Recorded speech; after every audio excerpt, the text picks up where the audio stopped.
My old car sputtered its last dying breath somewhere between Atlanta and the kind of backwoods town that doesn't even earn a green sign on most state maps.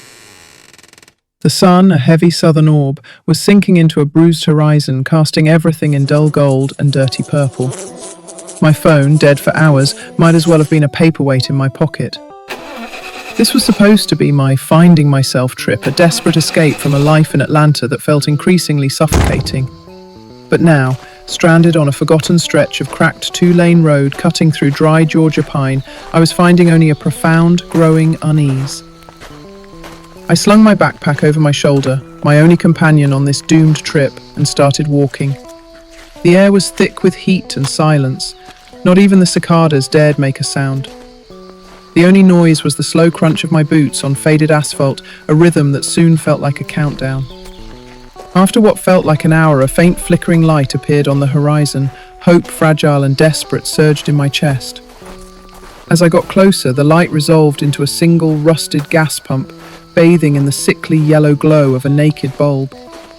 Behind it stood a leaning country store, its screen door hanging crooked, its windows black with dust and time. "Hello?" I called, my voice breaking the stillness like a stone in a dead pond. No answer. I pushed the door open.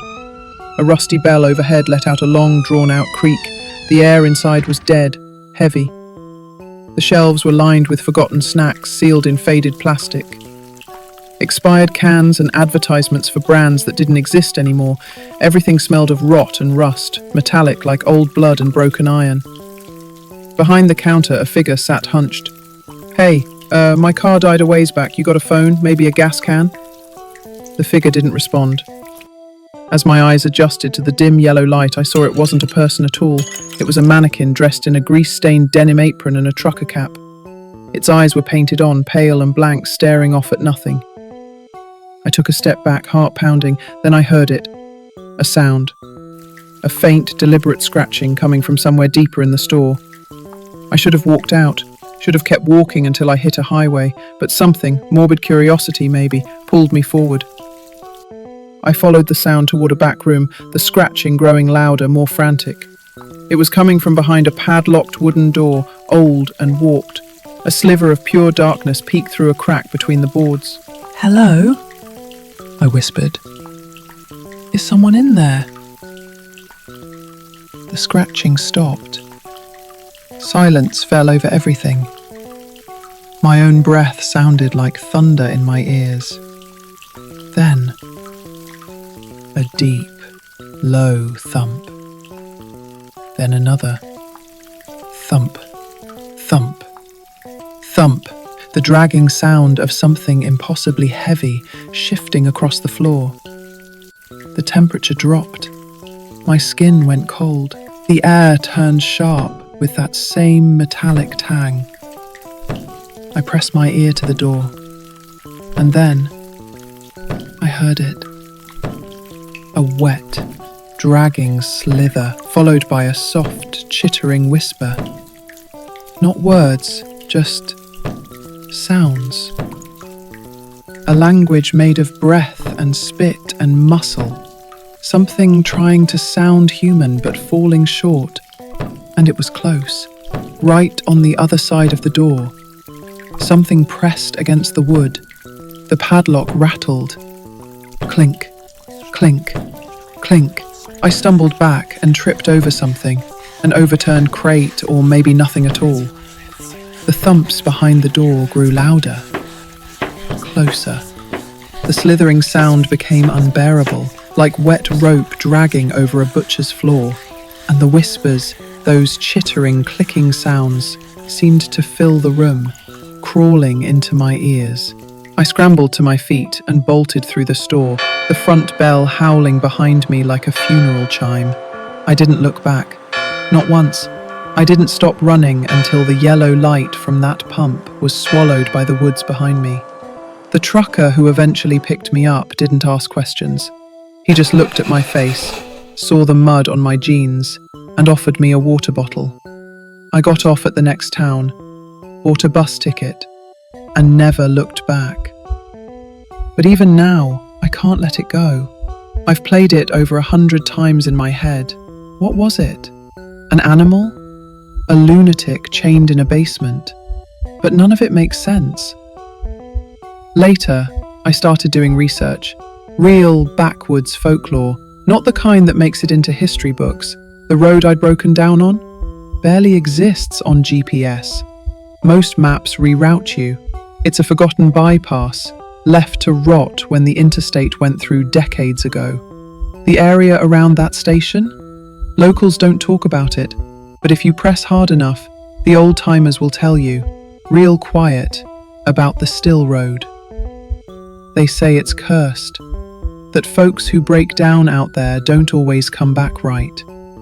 Or they come back, but something's missing or wrong. Like a photo that's been copied one too many times.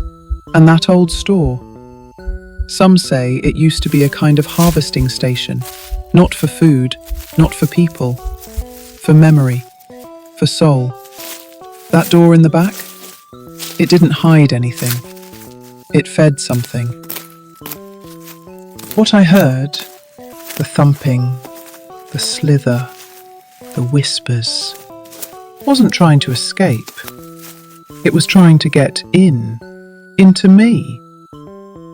And in some ways, maybe it did. Months later, I drove back. I had to know. The road was worse than I remembered, more broken. Like the land itself wanted to bury it. The store? Gone. Not burned, not demolished, just vanished. But the pump was still there, rusted, quiet, but still humming ever so slightly.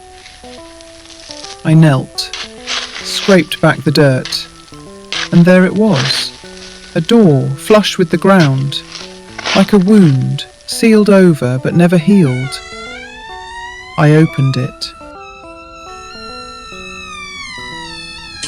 And down there, I saw me.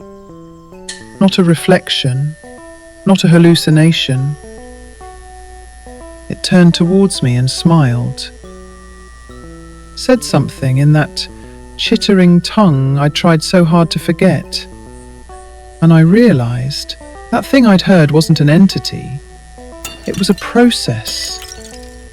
The Still Road doesn't take you.